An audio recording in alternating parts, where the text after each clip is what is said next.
2 Petrus, 'n oordenkingsreeks saam met my, Rinus van Sandwyk van Sion Gemeente in Parys. Vanmôre is al dag 15 van hierdie reeks en ons lees vanmôre in 2 Petrus 2 vers 7 en 8. Ons praat nog steeds oor Lot. En tog het God vir Lot gered, 'n man wat reg voor God geleef het. Lot was siek en sat van die wilde leefstyl van mense wat hulle aan geen wette steur nie. 'n Mens kan jou dit indink. Vir iemand wat reg voor God geleef het, moes dit 'n marteling wees om tussen hulle te bly en dag vir dag soveel van hulle gruweldade te aanskou en aan te hoor. Na God se oordeel oor Sodom, het Lot in 'n grot buite die stad beland, waar hy, nadat hy deur sy 2 dogters verlei is, die vader van Moab en Ammon geword het. 2 nasies wat ewige vyande van die kinders van Israel sou wees. In die lig van hierdie hartseer, smerige storie, sou ek dink, Lot was op sy beste 'n marginaal gelowige. Maar die skrif sê anders.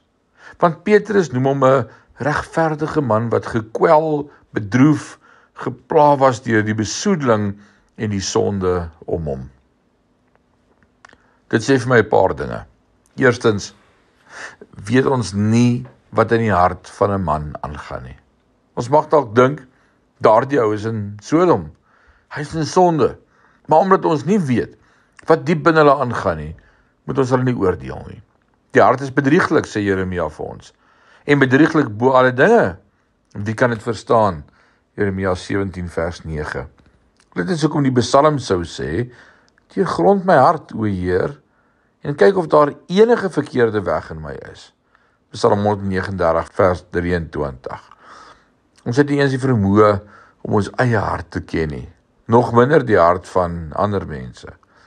Tweedens, Petrus sê die verslag van Lot herinner my daaraan dat die sonde van gelowiges nooit een keer in die Nuwe Testament genoem word nie.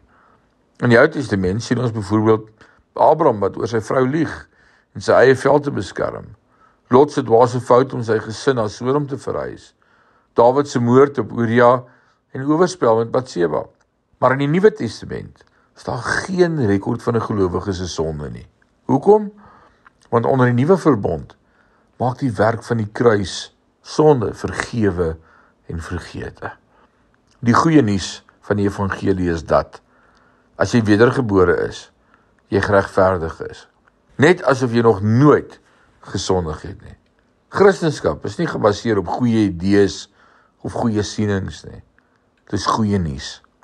En ek hou baie daarvan. Môre kyk ons verder. Mag die Here jou bless met 'n wonderlike dag. Mag jy weet hy is naby jou elke oomblik. Amen.